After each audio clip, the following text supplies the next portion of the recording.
Hello, কি অবস্থা সবার? কেমন আছেন?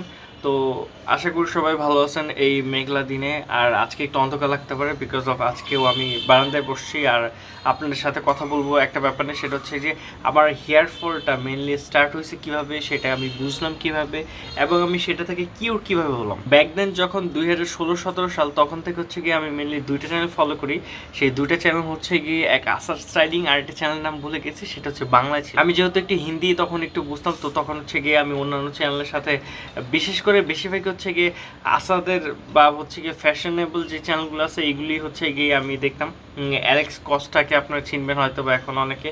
সো ওইসব চ্যানেল এখন যেগুলি গ্রো হইতে মানে এখন অলরেডি গ্রো হয়ে গেছে অ্যান্ড এখন হয়তো অনেকে চিনে। আমি সেই ব্যাকদিন তখন থেকে চিনতাম, তখন থেকে হচ্ছে গিয়ে wax, gel, face wash, shampoo এইসব ব্যাপার নিয়ে হচ্ছে গিয়ে আমি একটু ঘাটাঘাটি করতাম। বিভিন্ন ড্রেস, দেন হচ্ছে গিয়ে বিভিন্ন হচ্ছে গিয়ে ক্লোথস অ্যান্ড কাপড়, ওই সব ব্যাপার নিয়ে আমার ঘাটাঘাটি করতে ভালো লাগে। হঠাৎ করে যখন হচ্ছে মানে করোনার পরই হচ্ছে গিয়ে আমার হেয়ার ফলটা স্টার্ট হলো, তখন আমি মনে করছিলাম যে এটা হয়তো বা নর্মাল হেয়ার ফল স্টার্ট হয়। তো তখন থেকে হচ্ছে গিয়ে আমি সার্চ করা স্টার্ট করলাম। আমি বিভিন্ন রকমের ন্যাচারাল যে রেডিমি আছে, তো ওই যে বললাম একটা বাংলা চ্যানেল, তো ওইখানে হচ্ছে গিয়ে অ্যালোভেরা দিয়ে হচ্ছে হেয়ার কিউর দেখাইতো। কিংবা প্রথম যখন হচ্ছে হেয়ার ফল হয়, প্রথম যখন হেয়ার ফল হয় তখন তো সেখানে হচ্ছে গিয়ে রিলস ছিল না। তো লং টার্ম ভিডিও দেখতে আমি পছন্দ করি তখনও এখনও। লং টার্ম ভিডিওতে একটা দেখালো যে হচ্ছে গিয়ে একটা মেশিনে পেঁয়াজ, রসুন এইগুলো সব দিতেছে, ইভেন তো আলু, ওই রস হচ্ছে গিয়ে মাথায় দিতেছে। 1 মাসের মাথায় ওনার মানে হেয়ার অনেক মানে বড় হয়ে গেছে। তখন আমি চিন্তা করলাম যে এরকম কোনো কিছু, তো আমি পেঁয়াজের রস দেওয়া স্টার্ট করছিলাম। পেঁয়াজের রস দেওয়া স্টার্ট করার পর হচ্ছে গিয়ে আমার হেয়ার ইনফেকশন হইলো। ডক্টর কাছে গেলাম, ডক্টর হচ্ছে গিয়ে প্রথম মেডিসিন দিয়েছে, ইনফেকশনটা চলে গেল, আমার হেয়ার ফল স্টপ হয় নাই। তো আমি খোঁজা স্টার্ট করলাম যে হেয়ার ফলটার জন্য কি করতে পারি। আবারও সেই দেখলাম ন্যাচারাল রেমেডি। আমি হচ্ছে গিয়ে ডিম, কাঁচা ডিম মাথায় দেওয়া স্টার্ট করলাম। দেন হচ্ছে গিয়ে দই খাওয়া স্টার্ট করলাম, সেটা আবার মিষ্টি দই। অ্যান্ড দেন ওইটা দেখে হচ্ছে গিয়ে বিভিন্ন রকমের যে আসার দেখাইলো যে বালাম করো। তো বালাম করার ব্যাপারটা যখন আমি করি, দেখলাম যে এই ব্যাপারটা আপনি বুঝতে পারবেন না আপনি যখন বালাম। আচ্ছা, বালাম কীভাবে করে? ওই যে আঙুল দিয়ে যে এরকম করে ঘষা আর কি, এটাই বলা হচ্ছে বালাম। ডেলি 15 থেকে 20 মিনিট যদি করেন তাহলে হচ্ছে গিয়ে আপনার শুধুমাত্র যে ব্লক এটি ইনক্রিজ হবে তা না, আপনার সাথে মেটাবলিজম ইনক্রিজ হবে। এটা অনেক গুণাগুণ আছে, আপনি দেখে নেবেন। তো এটা করা স্টার্ট করলাম, কিন্তু প্রথমত হচ্ছে গিয়ে দেখলাম যে আমার এই হাতের নখগুলির সাদা সাদা হয়ে যাচ্ছে। অ্যান্ড তারপর আমি বুঝলাম যে আমার হয়তো বা ভাইটামিন প্রবলেম। দেন এক্সট্রা করে হচ্ছে ক্যাপ খাওয়া স্টার্ট করলাম, কোনো কাজে আসলো না। সাথে হচ্ছে গিয়ে আমার প্রথম একটা ডার্মারোলার, তখন হচ্ছে গিয়ে যখন ইভেন তো 20 সালের দিকে 21 সালের দিকে হচ্ছে গিয়ে ধরেন ডার্মারোলারে এতটা প্রচলন নাই। আমি অনেকগুলো ওয়েবসাইট খুঁজলাম, অনেকগুলো ওয়েবসাইট খুঁজে দারাজে পাইলাম যে ডার্মারোলারটা আমি চাই। মানে আসাদ যে ডার্মারোলার দেখাইছে ওই ডার্মারোলার আমি নিব। সেই ডার্মারোলারটা হচ্ছে গিয়ে দারাজ থেকে আমি অর্ডার দিলাম, মনে হয় 340 বা 380 এরকম একটা প্রাইসের ছিল। তখন ডার্মারোলার প্রাইস ছিল, এখন যেমন ডার্মারোলার একটু কম দামে পাওয়া যায়, তখন হচ্ছে গিয়ে একটু প্রাইসই ছিল। ডার্মারোলার দিয়ে শুধুমাত্র হচ্ছে গিয়ে আমার যে এই ফোরের এই সাইডগুলি হচ্ছে গিয়ে ইউজ করা স্টার্ট করলাম। বাট শুধুমাত্র ডার্মারোলার দিয়ে অ্যাকচুয়ালি এইগুলি ঠেকানো কি বলবো এটা, মানে এইটা ঠেকানো যায় না। সো ডার্মারোলার যখন হচ্ছে গিয়ে আমি ইউজ করতে থাকলাম, তখন দেখলাম যে আমার এই সাইডে চামড়াগুলি মরে যাচ্ছে, সাথে হচ্ছে স্কিনে মানে লাইক র্যাশ পড়ে যাচ্ছে। এটা হচ্ছে সাইড ইফেক্ট। তো ঠিক মতো ইউজ করতে জানতাম না। তো তারপরে হচ্ছে ইউজ করলাম, দেন হচ্ছে গিয়ে আমার চুল পড়া কোনোভাবেই আটকাচ্ছিল না। তো এরকম করতে করতে অ্যান্ড তখন হচ্ছে গিয়ে করোনা সব কিছু, তো ফ্যামিলি ক্রাইসিস সব জায়গায় যাচ্ছিলো, ফাইন্যান্সিয়াল ক্রাইসিস হচ্ছিলো, ডক্টর দেখাইতে পারতেছিলাম না। তো শেষমেশ হচ্ছে গিয়ে আমি নর্মাল একটা ডক্টর কাছে যাই, যে হচ্ছে গিয়ে যে স্কিনের ডক্টর। তো ওনার কাছে যাওয়ার পর যখন আমি বলি চুল পড়তেছে, তো উনি বলছে যে এই চুল পড়াটা হচ্ছে গিয়ে মেডিসিন খাইলে স্টপ হবে, আর মেডিসিন যদি আমি ছেড়ে দিই তাহলে এটা আবার স্টার্ট হবে। সো উনি আমাকে তেমন কোনো মেডিসিন দেয় নাই, শুধুমাত্র মিনারেলস অ্যান্ড ভাইটামিনসের মেডিসিনগুলো দিছে। মিনক্সিডিল, ফিনাস্ট্রাইড এইগুলির ব্যাপার আমি তখনও তেমন জানি না। একটু ঘাটাঘাটি করার পর জানলাম যে মিনক্সিডিল একটা লিকুইড আছে, যেটা হচ্ছে দিলে মাথায় চুল গ্রো হয় অনেক ফাস্টলি। এরপর চিন্তা করলাম যে শুধুমাত্র মিনোক্সিল দিব না, লেটস ট্রাই মানে একটা ডক্টরের সাথে ডক্টরের কাউন্সিলিং নিই। ডক্টরের কাউন্সিলিং নিলাম। ডক্টর হচ্ছে কি আমাকে সাজেস্ট করলো হচ্ছে মিনোক্সিডিল, তারপর হচ্ছে গিয়ে ফিনাস্ট্রাইড। প্রথম যখন আমি ফিনাস্ট্রাইডের ব্যাপারে জানছি তো তখন হচ্ছে গিয়ে রিকার 05 মনে হয় এরকম কিছু একটা। তো প্রথম 3 মাস খাইছি, কোনো ওয়ে নেই। তো ডক্টর যখন গেছি ডক্টর হচ্ছে গিয়ে আমাকে ডুটাস্ট্রাইড সাজেস্ট করছে। তো ডুটাস্ট্রাইড প্রথমে খেলো, পরে চিন্তা মানে আমি ডুটাস্ট্রাইড তখনও চিনতাম না। সো ডুটাস্ট্রাইড যেহেতু চিনি নাই, তো এরপর হচ্ছে কি আবার আমি ফিনাস্ট্রাইড খাওয়া স্টার্ট করলাম, but there is no good result.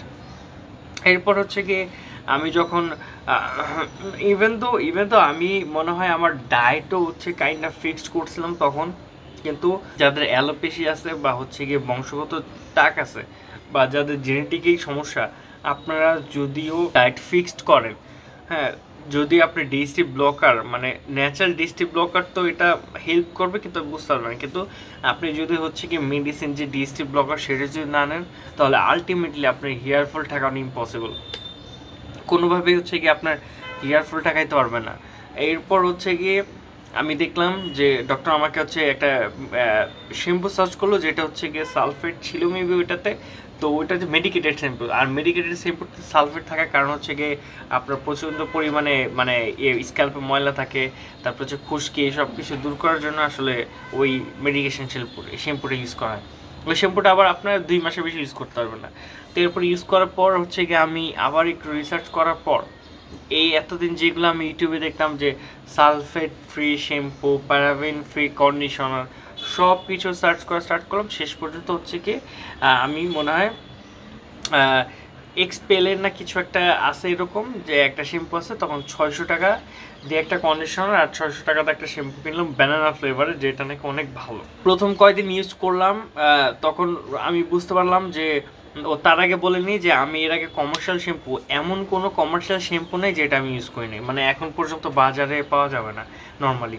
আপনি সানসিল্ক বলেন, সানসিল্কের সব ধরনের ভ্যারিয়েন্ট, তারপর হচ্ছে ক্লিয়ারের মেন্থল থেকে শুরু করে সব ধরনের ভ্যারিয়েন্ট, তারপর হচ্ছে কি হেড অ্যান্ড শোল্ডার সব ধরনের ভ্যারিয়েন্ট, তারপর হচ্ছে প্যান্টিন সব ধরনের ভ্যারিয়েন্ট, হিমালয়া আরও যা যা আছে আর কি, আমার একটা দুইটা করে সব কিছু হচ্ছে কি আমার ইউজ করা হয়েছে। তো এরপর যখন হচ্ছে কি আমি ন্যাচারাল শ্যাম্পুতে মুভ করলাম, মানে ওই যে ওরকম আর কি, ওইখানে কোনো তেমন প্যারাবিন আর সালফেট থাকে না, তখন আমি রিয়েলাইজ করলাম যে যখন আমি হার্ড শ্যাম্পুটা ইউজ করতেছি, লাইক মাইল্ড না, ওই শ্যাম্পুটা ইউজ করার পর হয় কি যে হেয়ারটা হচ্ছে কি অনেক রাফ হয়ে যায়। আর আমার যখন অনেক চুল ছিল, বা আমি যখন হচ্ছে গিয়ে ধরেন মানে ভালো রকমের চুল, ইভেন চুল পড়ার আগে, চুল পড়ার ব্যাপারটা নিয়ে আরেকটু বিস্তারিত বলবো, কিন্তু চুল পড়ার আগে আমি ডেইলি শ্যাম্পু করতাম। এই শ্যাম্পু মানে শ্যাম্পু মনে হইতো যে শ্যাম্পু করলে আমার মন চাইছে শ্যাম্পু করে ফেলছে, অ্যান্ড সেখানে হচ্ছে গিয়ে আমি বুঝতে পারিনি সো প্যারাবিন অ্যাডযুক্ত যে কমার্শিয়াল কন্ডিশন আছে এই কন্ডিশনগুলো ইউজ করছি। প্রথম একটু হচ্ছে গিয়ে সিল্কি মনে হলো, পরবর্তীতে আবার যাতা হয়ে গেছে। অ্যান্ড এরপর আমি জানতে পারি যে মানে ক্যারাটিন একটা থেরাপি আছে। এই ক্যারাটিন থেরাপি আমার খুব ইচ্ছা করার, কিন্তু আনফর্চুনেটলি যেহেতু আমার হেয়ার অ্যান্ড ক্যারাটিন মানে থেরাপিটা প্রথম মনে করছিলাম যে এটা যেহেতু হচ্ছে প্রলেপ, এটা মেবি হেয়ার নষ্ট করে ফেলে, বাট এরপর দেখলাম যে না, ক্যারাটিন থেরাপিটা আসলেই হেয়ারের জন্য অনেক উপকারী। ভিডিওটা একটু লং হবে, বাট স্টোরিটা আজকে শেষ করব। তো এরপর যে চাবে যে ভাই কেমনে কি স্টার্ট হয়েছে, আমি এই ভিডিওটা দিয়ে দিব। আমি যখন হচ্ছে গিয়ে ক্যারাটিন থেরাপিটা প্রথম দেখলাম হচ্ছে আসাদের কাছ থেকে, মানে আসাদ স্টাইলিং আর কি। তো ও তখন রেগুলার ব্লগ বানায়, রেগুলার ভিডিও বানায়, কিন্তু যে রিসেন্টলি এখন হয়তো বা শর্টস বানায়, কিন্তু ওর ভিডিওগুলি এতটা মানে হয়তো বা 1 মিলিয়ন ক্রস করবে সামনেই। এতদিন করা অনেক আগে করার কথা ছিল, বাট এখনও করেনি। আমি যখন হচ্ছে গিয়ে হেয়ারে ওই সেই সব হচ্ছে গিয়ে ডার্মোরোলার অ্যান্ড সব কিছু, ইভেন তো আমি মেথিও ট্রাই করছি ভাই, কিন্তু ন্যাচারাল ইনগ্রেডিয়েন্ট হতে পারে এটা হেল্পফুল, কিন্তু আপনি ওই হেল্পটা না সামনে দেখবেন না, এত সহজে দেখা পড়বে না। আমি যখন হচ্ছে কি যে রিকার নেওয়া স্টার্ট করলাম, রিকারের পরে হচ্ছে কাজ হয় না, দেন ডক্টর ডুরাস্ট্রাইড দিল। প্রথম কয়েকদিন ডুরাস্ট্রাইড খাইলাম, যেহেতু চিনতাম না, বাদ দিয়ে আবার ফিনাস্ট্রাইডে। এরপর আবার যখন হচ্ছে ডুরাস্ট্রাইড খাওয়া স্টার্ট করছি, দেন আই রিয়েলাইজ যে হয়তো বা এখন হয়তো বা চুল পড়াটা কমতেছে। আর যখন এই যে ন্যাচারাল শ্যাম্পুটা ইউজ করলাম, তখন এই হেয়ার ফলটা আস্তে আস্তে কমা স্টার্ট করলো, কিন্তু ততক্ষণ আমার হেয়ারটা পড়া মানে যতটুকু পড়ার ততটুকু পড়ে গেছে। আমি এরপর হচ্ছে রেগুলার মিনোক্সিল কয়েকদিন দিলাম, কয়েকদিন দিই না, কয়েকদিন দিই, কয়েকদিন দিই না। একে তো হচ্ছে কি মানে লাইক মিনোক্সিডিল কেনার যে টাকাটা প্রথমে হচ্ছে গিয়ে আমি যখন জেনগ্রো ইউজ করতাম তখন একটা দুইটা ইউজ করলাম, 3টে ইউজ করলাম, এরপর টাকা শেষ হয়ে গেছে, এরপর 2-3 মাস আবার টাকা আসছে, দেন হচ্ছে গিয়ে আমি ইউজ করলাম, তারপর আবার তো এরকম করতে করতেই হচ্ছে গিয়ে প্রায় 1-1.5 বছরের মতো চলে গেছে। এরপর আমি চিন্তা করলাম যে ক্রিকলাইন যেটা আছে ওইটা একটু ট্রাই করা যায়। ওইটা কয়েকদিন ট্রাই করলাম, 3-4 মাস, তারপর হচ্ছে গিয়ে অফ, বিকজ অফ এটা মানে একটু বেশি। এরপর হচ্ছে গিয়ে দেখলাম যে ভাই মিনোক্সিল যেহেতু আমি এতগুলো ট্রাই করতেছি, সো বাংলাদেশে যে মিনোক্সিলগুলো আছে ট্রাই করে দেখি। বাংলাদেশের জেনগ্রো, তারপরে স্পেন্ডোরা, দেন হচ্ছে এখন যেটা ইউজ করতেছি এটার নামটা আমি ভুলে গেছি, মিনোক্সিলটা এখন যেটা ইউজ করতেছি ওটা আমার কাছে ভালো লাগছে, কজ স্পেন্ডোরা বা জেনগ্রো দিলে মাথা সাদা হয়ে থাকতো, বাট ওইটা দিলে ওটা হয় না। হয়তো বা ওইটাতে হতে পারে যে অ্যালকোহলের মাত্রাটা একটু কম আছে, অ্যান্ড অন্যান্য ভ্যারিয়েন্ট যেগুলি আছে ওগুলির মাত্রা তো কম আছে। সো এটা আমার কাছে ডিসেন্ট মনে হয়েছে। সো আমি এখন এটাতে স্টাক। যদি আমি ইউরোডাটের কথা বলি যে হ্যাঁ আমি এখন ইউরোডাট খাচ্ছি, বাট লাস্ট কয়েক মাস ধরে রেগুলার। অ্যান্ড লাস্ট যখন আপনারা দেখছেন যে আমার হেয়ারের অবস্থা খুবই খারাপ, তখন আমি অনেকটা ফাইন্যান্সিয়াল ক্রাইসিসের মধ্যে আবার গেছিলাম, আবারও হচ্ছে গিয়ে ঠিক হয়ে গেছিলাম, আবারও মেন্টালি প্রেশার আসতেছিল, সব কিছু মিলে হচ্ছে গিয়ে এর ফল আবার স্টার্ট। তারপর হচ্ছে চিন্তা ভাবনা করলাম যে ভাই এখন আর আমি মিনোক্সিল ইউজের ভিডিও বানাবো না, কনসিস্টেন্ট থাকবো, প্রতিদিন রাতে হচ্ছে গিয়ে আমি 1 ml করে স্টার্ট করবো। অ্যান্ড আমি লাস্ট মনে হয় 1-1.5 মাস হবে, এই 1-1.5 মাসে হচ্ছে গিয়ে হেয়ারটা মানে যেগুলো হচ্ছে একটু গ্রো করার কথা ছিল এগুলো গ্রো করছে। আর এই যে এখন চুল মানে পরে না বললেই চলে, এই যে এখন কোনো চুল নেই হাতে, এখন একদম হেয়ার ফল স্টপ হয়ে গেছে। সাথে হচ্ছে রিসেন্টলি আমার শ্যাম্পু শেষ হয়ে গেছে, ন্যাচারাল শ্যাম্পু, যে দ্য বডি শপের আপনাদের দেখেছিলাম। তো বডি শপের শ্যাম্পুটা শেষ হয়ে যাওয়ার পর I have no money to buy a shampoo. তো এখন হচ্ছে গিয়ে আমি ট্রাই খুঁজতেছিলাম যে কোন শ্যাম্পুটা হচ্ছে গিয়ে কম দামে মানে ভালো কিছু দেয়। তো আমি গেছিলাম একটা দোকানে যে আমি জনসন বেবি শ্যাম্পুটা কিনবো, আমার ধরে দিয়েছে হচ্ছে মানে টয় টু বাথ, মানে সবই করা যাবে কিন্তু ভাই এটা বাচ্চাদের জন্য। সো আমি ওটা বাসায় নিয়ে আসছি, অ্যান্ড দেখলাম যে ওটা কোনো ফেনা হয় না, আর ওইটা হচ্ছে ফুলি কেমিক্যাল দিয়ে ভরা, কোনো ন্যাচারাল ইনগ্রিডিয়েন্ট তেমন নাই। এআইরে জিজ্ঞেস করছিলাম, এআই বলছিল যে শুধু 36% হচ্ছে গিয়ে ন্যাচারাল ইনগ্রিডিয়েন্ট, বাকি সব হচ্ছে কেমিক্যাল বেসড, শুধুমাত্র সালফেট আর প্যারাবিন শুধুমাত্র নামে নেয়, বাট এছাড়া আরও অন্যান্য কেমিক্যাল ভরে দিছে ওইখানে। তো কতটা নিরাপদ আই ডোন্ট নো, হয়তো বা ল্যাবে টেস্ট করে বোঝা হবে যে আসলেই কতটা নিরাপদ। এটাতে কয়েকদিন স্টাক থাকবো, দোকানে যাইতেছে মানে যেখান থেকে কিনি ডিএনসিসিতে শ্যাম্পু কেনার জন্য, বাট ঈদের পরে যাব। আর ঈদের পর একটা কাজ আছে, সেটা হচ্ছে গিয়ে জিমে ভর্তি হওয়া। মানে বিশ্বাস করবেন না, লাইক আমি মনে হয় 2 বছর ধরে ওয়েট করতেছি জিমে ভর্তি হওয়ার জন্য, কিন্তু একবার টাকা হয় কিন্তু ওটা শর্ট। আর আগে যখন জিম করতাম তখন আরেকটা জিমে করতাম, সেটা হচ্ছে খুবই কম টাকায়, যে টাকার মানে আমার মনে হয় যে মানে 200 গুণ বেশি মনে হয় এটাতে হয়ে গেছে, মানে যেটাতে আমি ভর্তি হতে চাচ্ছি, কত একটা ভালো এনভায়রনমেন্ট চাচ্ছি, অ্যান্ড ভিডিও বানাতে চাচ্ছি, বাইরে বের হতে চাচ্ছি, বাইরে এনভায়রনমেন্টের সাথে মিশতে চাচ্ছি। যেহেতু বাইরে বের হওয়া হয় না, ভিডিও বানানো হয় না, আর একটু নিজেদেরও আইসোলেশনে রাখছি, নিজেকে একটু সময় দিতেছি, বাট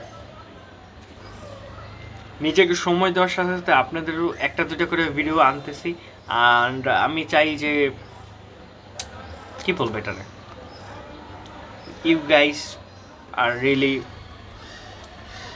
গুড পিপল, আর যারা আমার ভিডিও দেখেন অনেক দিন ধরে দেখতেছেন, থ্যাংক ইউ ফর ওয়াচিং, আর পিস। আর হোপফুলি যদি হচ্ছে গিয়ে সামনে আমি কোরবানির হাটে যাই বা বাইরে যাই, তাহলে নিশ্চয়ই আপনাদেরকে দেখাবো। এরকম না যে ভাই শুধু আমি একা দেখবো, আমিও দেখাতে চাই। আর কয়েকদিন ধরে খুব ইচ্ছা হচ্ছে যে কোয়ালিটিফুল ভিডিও বানানোর, বাট লেস ইজ মোর করতে করতে আমার কাছে এখন এতটাই সব কিছু লেজ আছে যে আমি চাইলেও এখানে মোর কোনো কিছু অ্যাড করতে পারি না। সো আই হোপ আপনারা বুঝতে পারছেন। Subscribe this channel and again peace. আর এই বৃষ্টির মধ্যে মেঘলা আকাশে বাইরে বের হয় না, হঠাৎ করে যদি ঠান্ডা পড়ে তাহলে লাইফ চলে যাবে, একটা লাইফ গেলে একটা লাইফ ফিরে আসবে না। সো ভালো থাকবেন।